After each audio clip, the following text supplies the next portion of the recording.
righty. Holy cow. I feel like it's been forever. Hello, everyone. Welcome for downloading The Retro Gamers. Larry here. And Anthony over here. Oh, yeah. How you doing, Ant? Doing all right. How you doing? Doing good. Doing good. It's been a little while since we chatted. Yeah. Was I still in New York the last time we chatted? Possibly. So that was a long time ago at this point. Many moons. And, again, we're coming on here, trust me, we know our topic is a little antiquated, but a lot of times what's old could be new again. Always. I mean, why not? I mean, the whole point of us being retro gamers is the fact that we like old stuff. Yeah, pretty much. And old is still becoming new. Like, just mentioning it, new Zelda game coming out. For the Wii U, Crash Bandicoot's actually making a return to Skyrim, of all places, not even his own game. But, wow. Yeah. So, the classics are still out there, and people still want them, but it's really the classics that it's all about. And we actually, right before we started recording, we were talking about what really constitutes a classic or a retro game or even a retro console. And what were your thoughts on what you feel what's considered a retro console? All right, so for me, a retro console is, and I mean, I think it's still to me like 64-bit and younger, or I should say older. I'm sorry, 64-bit and older is the way, not younger. Mm-hmm. I don't know. I feel like once we really went to the disc era, like PlayStation 2 and beyond, I think like to me, even though the graphics may be more. Maybe more enhanced over the course of like PlayStation 3, Xbox One, and all that stuff. Mm-hmm. Like I feel like the gaming itself hasn't changed as much. Okay. So that's what makes me still feel like we're in that era. Whereas to me, like anything older, like N64 and older, to me it felt like it was a different gaming, like just a different way of playing. Mm-hmm. So I don't feel like the PlayStation 2, Xbox versions have really moved into that category yet. Okay. But again, that's I mean, I think it's ultimately, an opinion thing. I was going to say, like, where do you stand on one man's opinion? I kind of feel. I was mentioning before. I kind of feel that because the graphical difference between. Even going up to Xbox One, the first Xbox, and PS2, when they jumped to Xbox 360 and PS3, there's still a graphical difference. Like polygon kind of got smoothed out and everything with 360 and PS3. But when it went from 3 to 4 or Xbox 360 to Xbox One, all right, yeah, it got a little bit crisper, but it wasn't a major difference between those two consoles. So to me, I feel like retro would go to Xbox One and PS2 because that was the last time we saw, in my opinion, a graphical difference between the old system and the next system coming in. And of course, when you say Xbox One, you mean the original Xbox. I keep saying Xbox One? Yeah, that's why I mean the original. I keep saying Xbox One. Yeah, Xbox One is the first latest, Xbox. So try and keep up with me. I'm going to try to. Actually, Xbox One is no longer the latest, but that's besides the point. That's very true. Now it's just, there's something new. Yeah. VR. Everything's going VR. Everything's going virtual VR. Reality. There was a retro. Nintendo tried that many years ago with a retro console called Virtual Boy. I'm gonna, work out so well. I'm gonna stand with the Virtual Boy. I don't care what anyone says. It was a great concept. It had some good games. All right, only 18 of them or something like that. But it was still a great concept because, the guy got canned for it, and the man invented the Game Boy. He so happened to invent the Virtual Boy, so he could not fall back on his prior success. Well, that's okay because then you had the Game Boy Advance and so on. So I mean, actually, I was just at Go ahead. No, I was going to say, speaking of the Game Boy, when was it? I went day before Memorial Day, Sunday. I went to the city because Nintendo World they redid it, they revamped it. So, and I had a train ticket that was going to expire anyway. So, I head out to the city, just walking around. I went to Nintendo World where I got my pretty cool Duck Hunt T-shirt. Really good. I mean, I only been there once before, but it was just kind of nice. Had a lot of cool stuff in there. But they had a whole setup of Game Boys from even to the Game & Watches all the way up to present day. And it was just really cool. interesting. I have a video on my YouTube, on my Facebook. Did I put it on YouTube? I don't remember. Of all the different Game Boys and just the history of them. And I think I pretty much hit each one of them when they all came out. So, but it was pretty cool. That's Game really Boy. Cool. Yeah. Yeah, I feel like for me, I've always like handheld has never worked out for me. Mm-hmm. I don't know what it was. Maybe it's because I've had bad eyesight since I was a kid, and I just can't stand the concept of playing a video game on such a tiny screen. Could be true. In fact, I think the only handheld system I ever personally purchased was a Game Gear. And the reason why I bought the Game Gear is because they had X-Men games that weren't on the Genesis at the time. So, and they were pretty damn good. But like honestly, like handheld games, I never played until I started maybe downloading some of them on either on the Wii or the Wii U, or getting them on GameCube when they were when they started like making them on there. I was gonna say, did you ever own the Super Game Boy or even that Super Game Boy Advance? Nope. Oh no, you never had them? All right. No, I never had any like I said, except for Game Gear, which I had for a brief period of time, and I have an original Game Boy somewhere that I barely ever played, only because somebody gave it to me. I didn't even buy it. But handhelds were always lost on me. I just couldn't rack my brain with why would I want to play a video game on a tiny little screen when I have a big TV? No, but that's what I'm saying. Like when the Super Game Boy came out for the Super Nintendo, where you can play the Game Boy games on the TV, that never interested you or anything like that?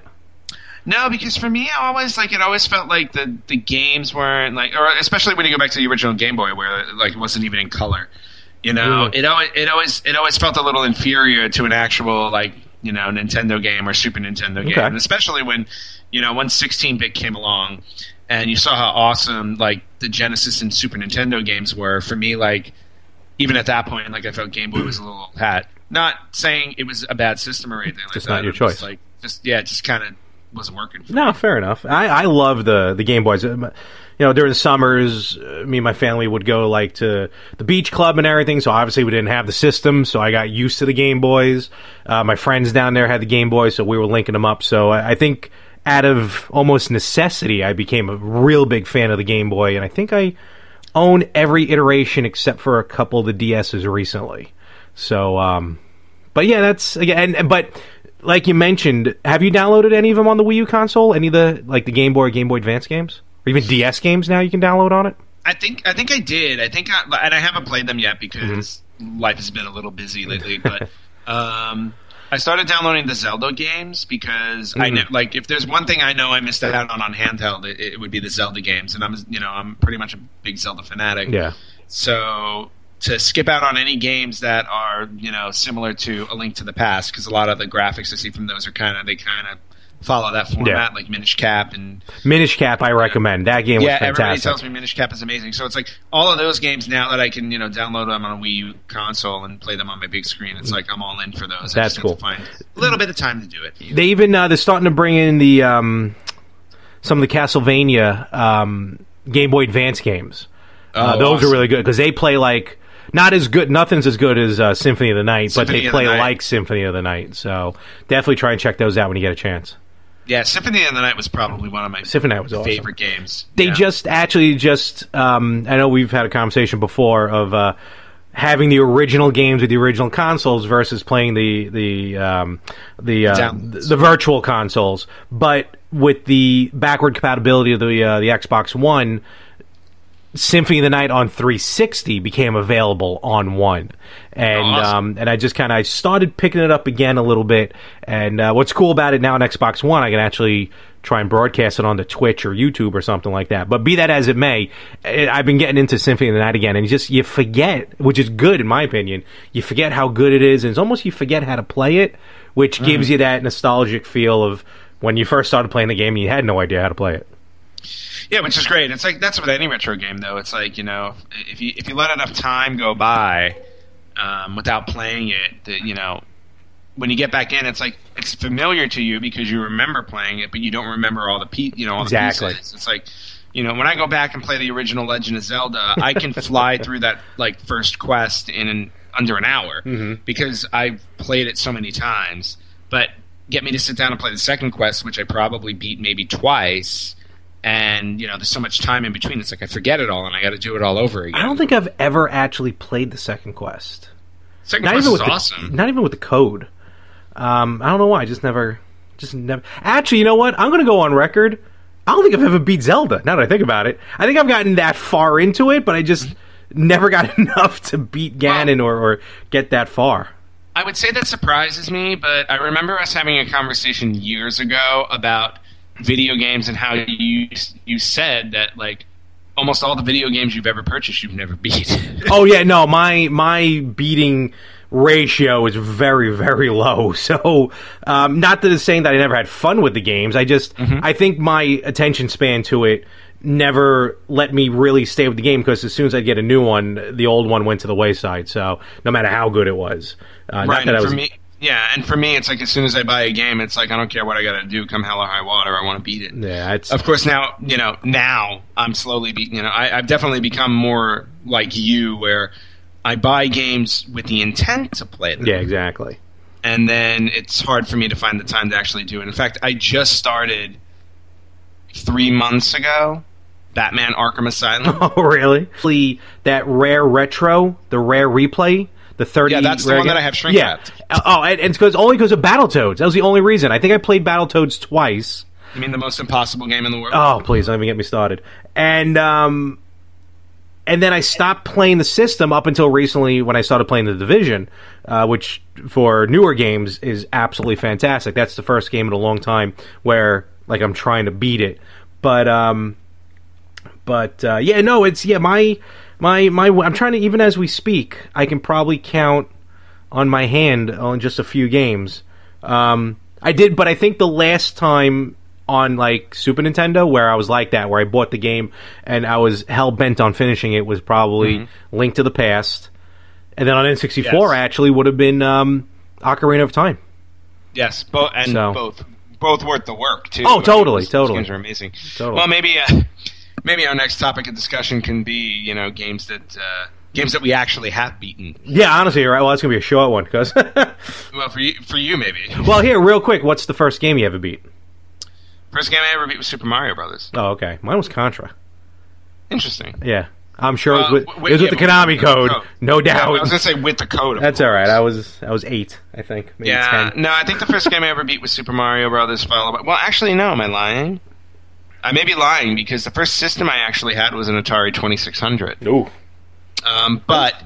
Games ever really beatable? I mean, there's only a few games. Yeah, I was just going to say, like, there were very few games on there you actually beat. Like, I think the only ones I can think of that actually you could beat were like Adventure or Haunted House, which were like considered the first RPGs in a way. Or even E.T. Or E.T., which I never beat and never understood and never will. But if you watch a YouTube video, you can beat the game in about 5 minutes. Oh, yeah, totally. I have the cartridge. It's sitting there, but I don't have a system for it. But I think I remember what... I have 2 copies. Do you really? Yeah, Nice. I have 2 copies somewhere. But... Yeah, so actually now that I think about it, then Atari 2600, I didn't beat anything, because I know for a fact I never beat Adventure or Haunted House, so I'll stick with Super Mario Brothers as my first game that I beat. Fair enough, no problem. Good one and a best one. Have you been playing Mario Maker? I haven't even purchased Mario Maker I thought yet. you did. Oh, no, I wanted to buy it. Yeah. Haven't had time. All right. Because that's got a good feel too. I mean, it's people. It's almost like homebrews. They're all homebrew games, legally allowed by Nintendo. But it definitely has that real old school feel on a lot of the levels that are. Well, and endless. that's what I like. It's like that's the amazing thing about Nintendo. It's like they realized a bit of a market for retro gamers now. Now that we're in it, we've gotten to the point where the Nintendo generation, they're all grown up. They're all, either, getting married or having kids, or they've been following the consoles all the way through the years. They're recognizing that, and they're trying to, keep that consumer by trying to go back into the well. I mean, they're notorious for it. That's why, in terms of video game history, they have more they have more franchises that are evergreen than any other system. And granted, they've been around a little bit longer, longer than everybody else. But still, the fact that everybody every gamer knows, like, Super Mario Brothers has been around for over 30 years. Legend of Zelda's been around for 30 years. They announced the new one at E3? They don't have like an actual stage show like they used to. So I haven't read anything specifically about it. I think it's called NX or something like that. Or at least the whatever title. Yeah, I heard about that. I thought they gave it. Maybe they gave it an official title. I don't know. E3's still ending to modern times. The new Zelda name, The Legend of Zelda: Breath of the Wild. I don't know, something about that name I find just one of the pornographic. No, I was going to say one of the better titles for a Zelda game. Just going on title alone, not gameplay. Like Majora's Mask. To me, come on. Breath of the Wild. What does wild breath mean to people? Because in Twilight Princess, he was a wolf or something, right? So now it's an open world, and if you have the amiibo from Twilight Princess, you can bring Wolf Link into Breath of the Wild, and he's almost like a second player. But I don't know. I don't know if I want anybody wild breathing on me. So, well, I thought it was artsy, so whatever. Of course you did. If I don't know if anyone's aware, let's pull the curtain back a little bit. I'm here in New York. You're in California. I am. Even as we speak. To be honest with you, I haven't, but I need to start looking for them. Mm-hmm. Right now, I've been looking for more retro stores. What's the name of that store? For retro games, basically. It was just as big as a Costco. When I say packed, not with customers, there were people there, but jam-packed with games. Yeah, I mean, and they literally have every system going back.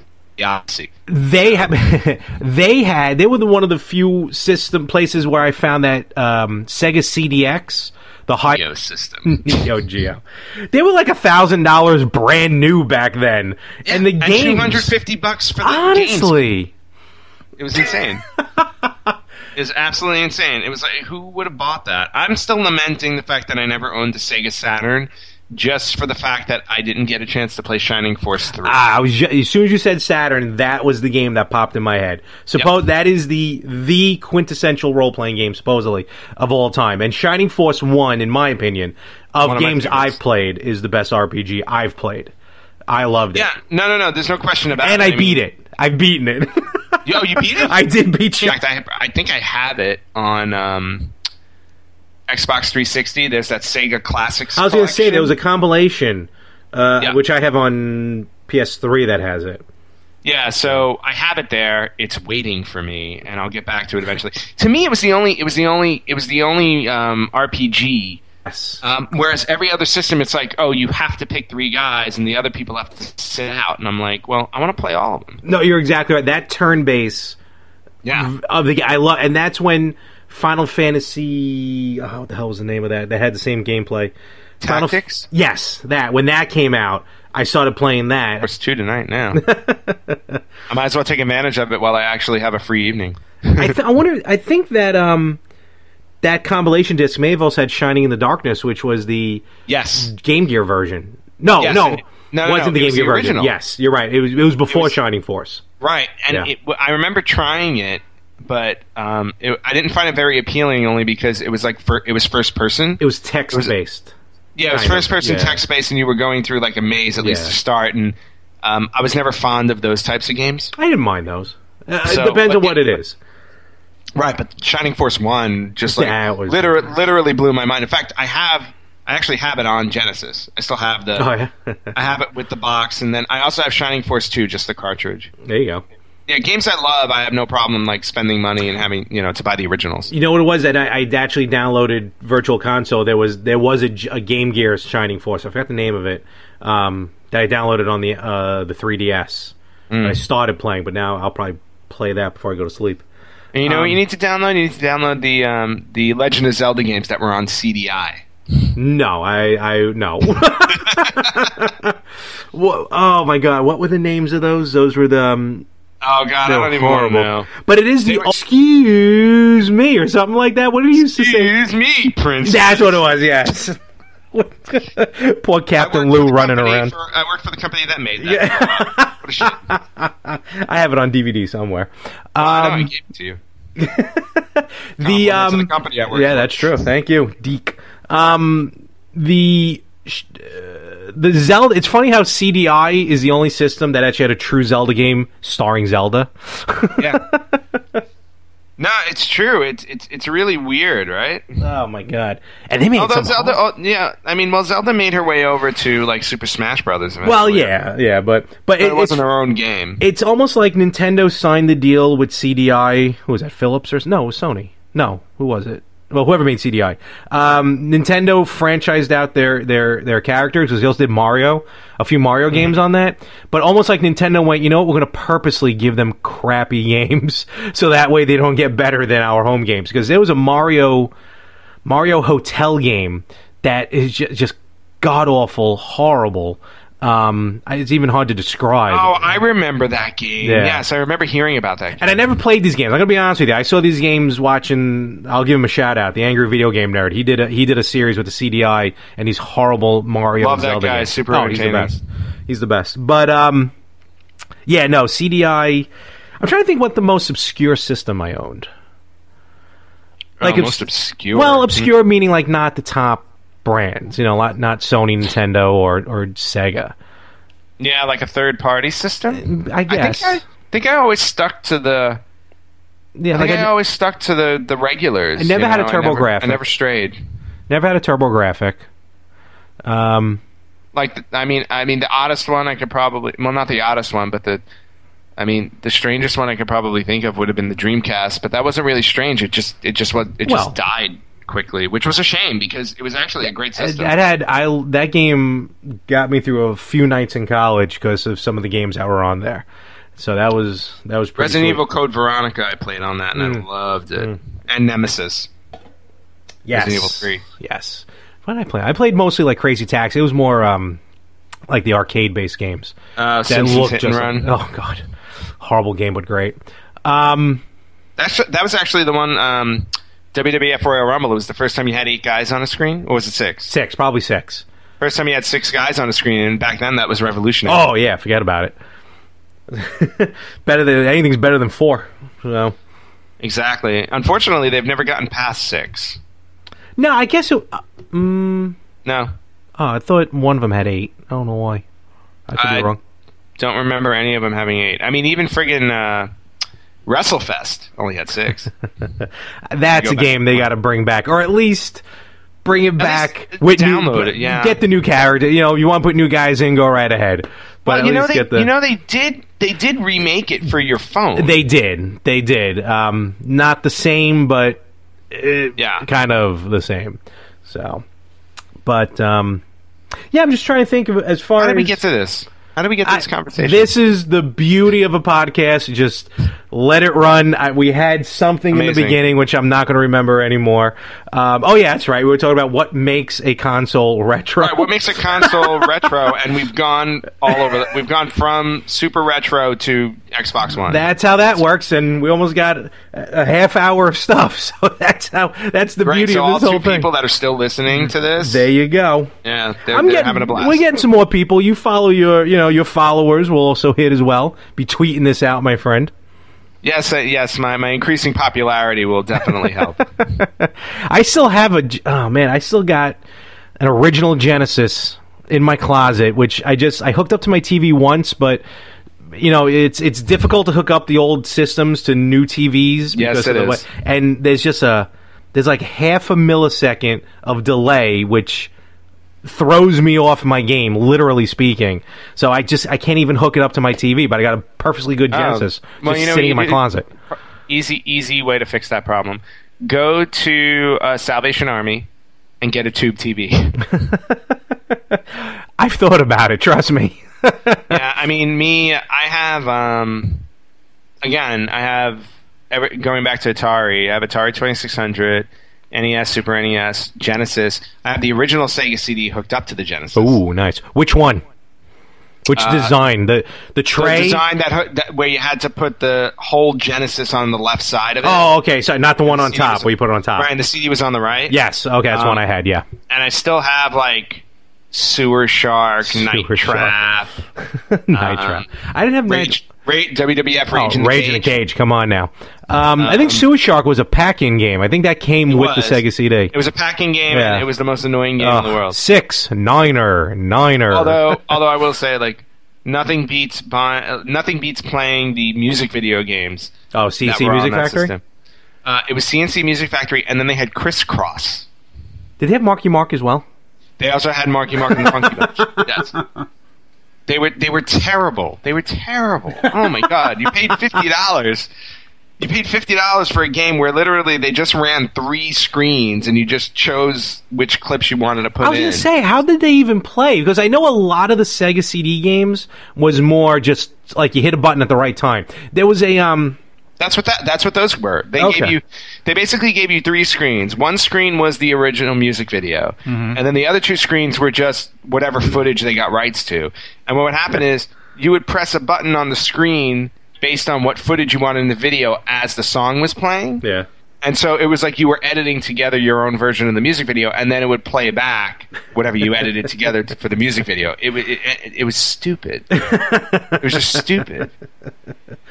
I was going to say, because it played, I think the one game I remember playing over and over again on Sega CD was, I think it was called Road Rash?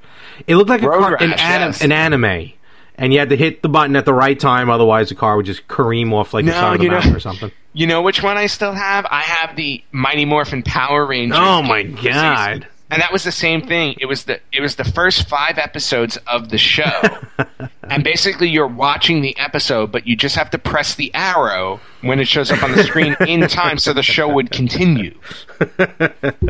That game was much better on Super Nintendo. Why do I own all the games for companies that I wound up working for? Is that weird? Because you're a company man. You knew back then that eventually I was going to work for all these companies. I mean, really, and work it's for these weird. people.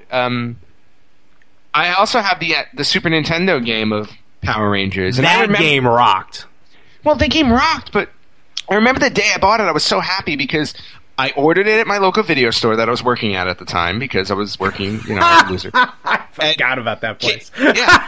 So, and I got 10% off for ordering it. Whoa, there you go. So, I got it for... Back then, that was awesome. I got it for $45 instead of $50. Holy cow. Probably like a week's pay for me at the time.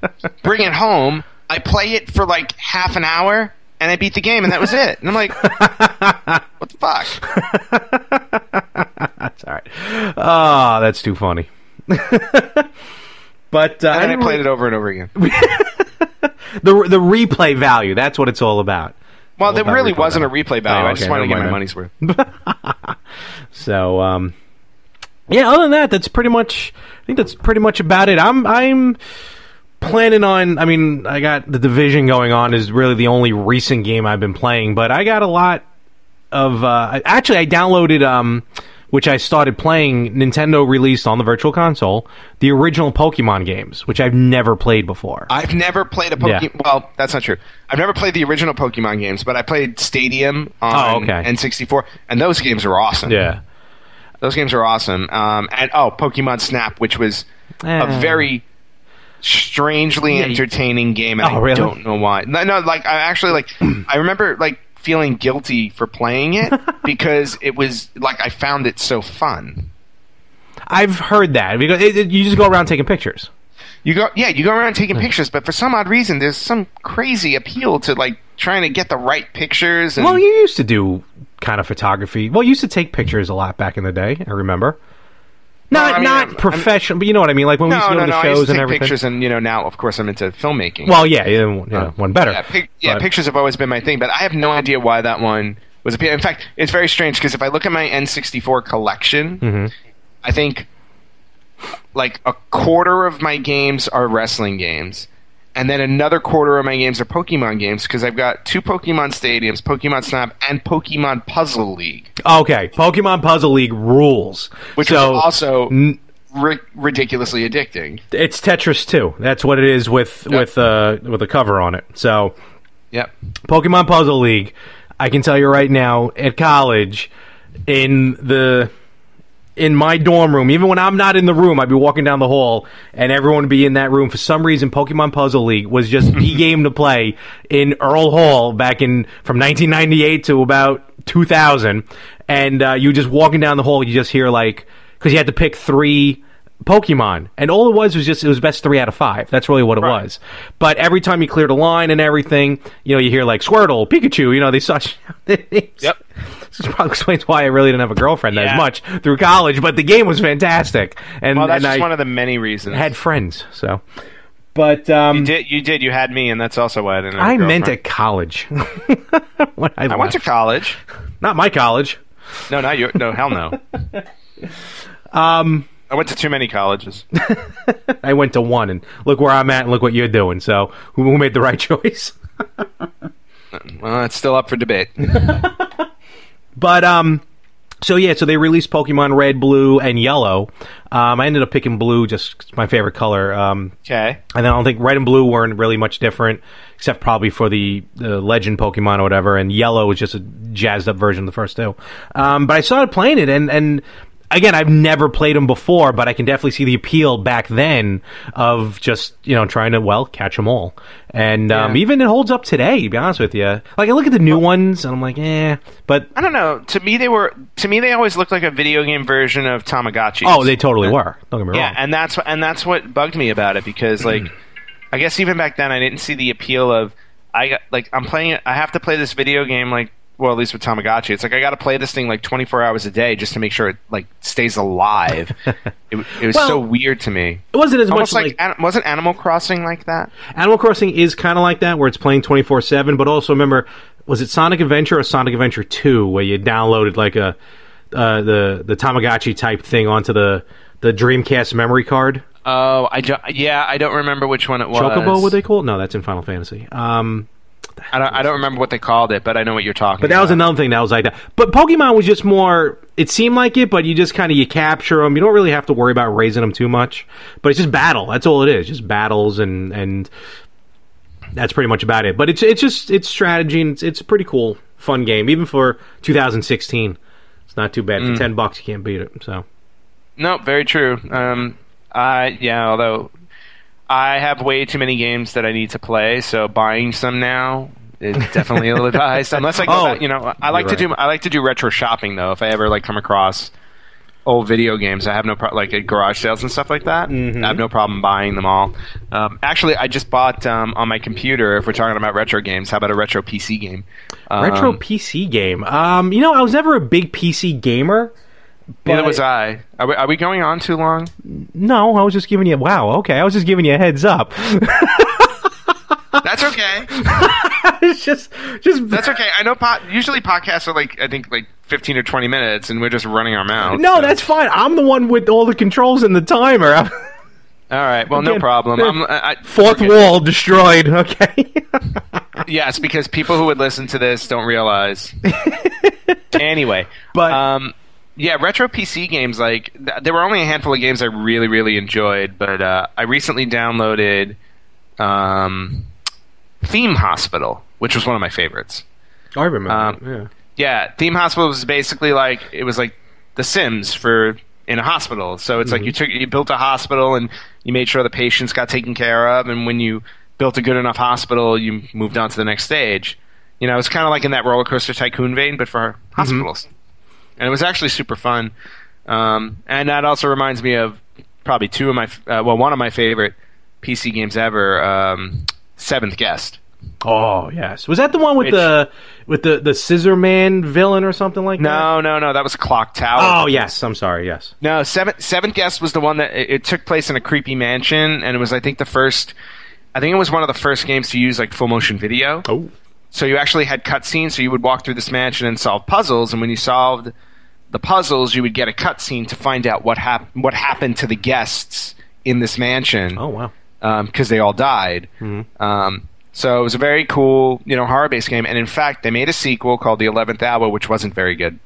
But then, recently, a group of people, well, not recently, I want to say 10 years ago, a super fan of the original game wanted to make a sequel. He wanted to make a third game. So he started developing it for free in his spare time, and then slowly got more people involved, then actually reached out to the guys who created Seventh Guest, got them on board, and then they did a Kickstarter either earlier this year or late last year, raised all the money, and now they're coming out with their part 3. There you go.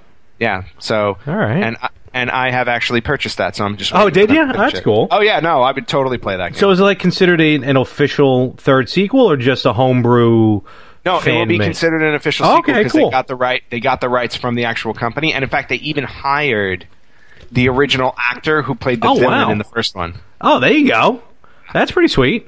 Yeah, it's actually really, again, retro game coming back just from, in this case, just from fans. No, definitely. No, that's the beauty of Kickstarter. And there's another site, not Indiegogo, but there's like another one specifically for video games. But be that as it may, that's really a big craze that's happening, and probably something that we can definitely dive into next time about like all these homebrews and stuff like that. And whole other conversation. Yeah, right. And but otherwise, as far as systems, that's what I'm worried about. Now that the summer's here and a lot of flea markets out here on the island, and there are retro old shopping. games. Yeah, no, honestly. And even though I don't have the systems, I'll buy them just to display the cart. Kind of, I have my ET. I don't have an Atari, but I have the ET cartridge. And the guy sold it me for like $2, and I wasn't going to tell him that it was probably worth more. But I think that's what I'm going to be a little concerned about, because that's probably where all my money is going to end up going.